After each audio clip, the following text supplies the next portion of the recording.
व दीपक वसंत केसरकर हे 14व्या महाराष्ट्र विधानसभेचे सदस्य आहेत। ते सावंतवाडी विधानसभा मतदारसंघाचे प्रतिनिधित्व करतात। ते शिवसेना पक्षाचे प्रतिनिधित्व करतात। डिसेंबर 2014 मध्ये त्यांची महाराष्ट्राचे अर्थ ग्रामीण विकास राज्यमंत्री म्हणून नियुक्ती करण्यात आली। ते सिंधुदुर्ग जिल्ह्याचे पालकमंत्रीही आहेत। त्याआधी ते सावंतवाडी मतदारसंघातून 12व्या विधानसभेवर राष्ट्रवादी काँग्रेसकडून तर 13व्या विधानसभेत शिवसेनेकडून निवडून गेले आहेत। 2009 मध्ये त्यांना पहिली विधानसभा मिळालेली आहे। 2014 मध्ये दुसरी विधानसभा मिळालेली आहे। तर 2014 मध्ये त्यांच्याकडे अर्थ ग्रामीण विकास राज्यमंत्रीपद त्यांच्याकडे देण्यात आलेलं होतं। 2014ला ते सिंधुदुर्गाचे पालकमंत्री सुद्धा होते, सिंधुदुर्ग जिल्ह्याचे। 2016ला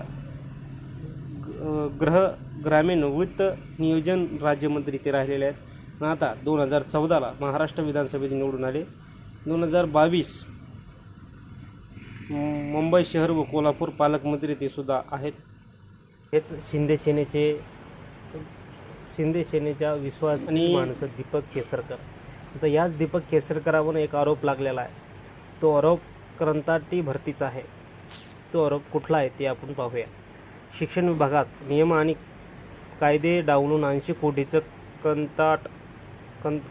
कंत्राट देण्यात आल्याची माहिती समोर आलेली आहे। मिळालेल्या माहितीनुसार शिक्षण विभागातील घोटाळ्याच्या शाळांमध्ये स्मार्ट क्लासरूम उभारण्यासाठी 79 कोटीची निविदा करण्यात आली होती।